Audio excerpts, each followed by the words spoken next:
ધારીના જળજીવડી ગામ નજીક રહેણાંક મકાનમાં 8 વર્ષની બાળકી પર દીપડાએ કર્યો હુમલો।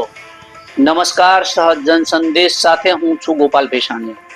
ધારી તાલુકાના જળજીવડી ગામ નજીક રહેણાંક મકાનમાં ઘૂસી આવેલા દીપડાએ 8 વર્ષની બાળકી પર હુમલો કરતા ચકચાર મચી ગઈ છે।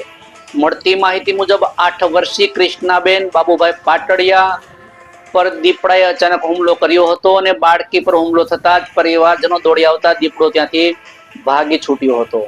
ઘટનાને પગલે પરિવારજનો તેમજ આસપાસના વિસ્તારમાં દોડધામ અને ભયનો માહોલ સર્જાયો હતો। દીપડાના હુમલામાં ઈજાગ્રસ્ત થયેલી બાળકી કૃષ્ણાબેનને સારવાર માટે અમરેલી હોસ્પિટલમાં ખસેડવામાં આવ્યા છે। ઘટનાની જાણ થતાં દલખાણિયા રેન્જ વન વિભાગની ટીમ ઘટના સ્થળે દોડી આવી હતી અને સમગ્ર મામલે તપાસ હાથ ધરી છે।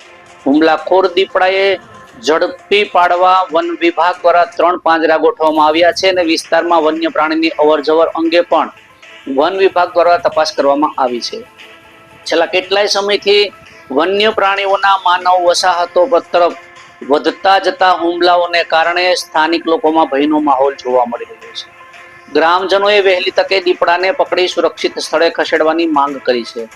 રિપોર્ટર સંજય વાઘેલા, સહજ જન સંદેશ ન્યૂઝ, અમરેલી।